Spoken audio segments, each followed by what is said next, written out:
আসসালামু আলাইকুম। একজন মানুষের সাফল্য পেতে হলে তার দুটি জিনিস থাকা দরকার। একটা হলো জেদ, আরেকটি হলো আত্মবিশ্বাস। আপনি কোনো কাজ করবেন, সেই কাজটা আপনার করেই ফেলবেন, এরকম একটা জেদ আপনার ভিতরে থাকতে হবে এবং আপনার আত্মবিশ্বাস থাকতে হবে। আমি পারবই। যদি এই রকমের হয় যে আমি পারবই, এই রকমের আত্মবিশ্বাস যদি আপনার ভিতরে থাকে আর যদি জেদ থাকে এই কাজটাকে আমি সম্পন্ন করবই, তাহলে আপনি সাফল্য পাবেন। আমাদের দেশে দেখা যায় অনেকেই ভয় পায়। ভয় হলো আপনার প্রথম পরাজয়। আপনি কোনো কাজ করতে গিয়ে যদি ভয় পান, এই ভয়টাকে আপনাকে প্রথম পরাজয় এনে দিয়ে যাবে, আপনি জীবনে আগাতে পারবেন না। আবার দেখা যায় অনেকে একটি কাজ করলো, কাজ করে হেরে গেল, পারলো না, সে কাজটা সম্পূর্ণ বন্ধ করে দেয়। না, বন্ধ করে দিবেন না। আপনি যেখান থেকে হেরে গেলেন ওখান থেকেই আবার চেষ্টা করেন। এন্ড বলে কিছু নেই, ইএনডি, এন্ড বলে কিছু নেই। এন্ড আমাদের দেশে সবাই বলে এন্ড মানে শেষ।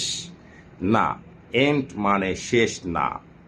এন্ড মানে হলো এফোর্টস নেভার ডাই। প্রচেষ্টা কখনোই মৃত্যুবরণ করে না। আবার অনেকেই কাজ করতেও বলে যে নো, পারবো না, নো। না, নো মানে না নয়। নো মানে হলো নেক্সট অপরচুনিটি, যে আপনি পারবেনই। আপনি জীবনে যে কোনো কাজের একটা টার্গেট নেন, সে টার্গেটটা শেষ না হওয়া পর্যন্ত আপনি প্রচেষ্টা চালিয়ে যান। আপনি যখন একটা কাজের জন্য প্রচেষ্টা চালাবেন, পিছন দিক থেকে অনেকেই আপনাকে টেনে ধরবে, বলবে না তুমি পারবে না, এটা করো না, তুমি শেষ হয়ে যাবে, তোমার জীবন শেষ হয়ে যাবে, তুমি হেরে যাবে। আপনি কারো কথায় গুরুত্ব দিবেন না। আপনি আপনার প্রচেষ্টা চালিয়ে যান। আপনার ভিতরে যদি আত্মবিশ্বাস থাকে আর আপনি যদি জেদ নিয়ে এগিয়ে যান, আমি বললাম আপনি পারবেনই। সাহস রাখেন, বুকের ভিতর সাহস রাখেন, সততা এবং নিষ্ঠার সাথে চলেন। সততা এবং নিষ্ঠাকে দুই পাশে রেখে আপনি এগিয়ে যান। সততা নিষ্ঠা আপনাকে সাহায্য করবে আপনার গন্তব্যে পৌঁছে দিতে।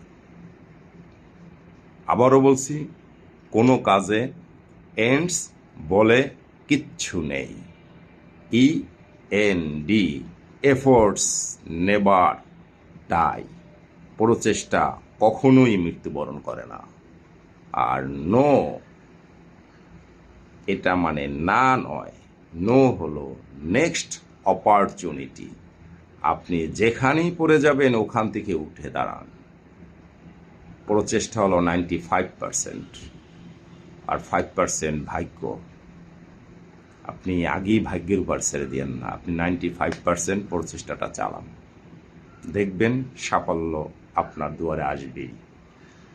আমাদের সবাইকে বোঝার তৌফিক দান করুক। ওমা তৌফিক ইল্লা বিল্লাহ।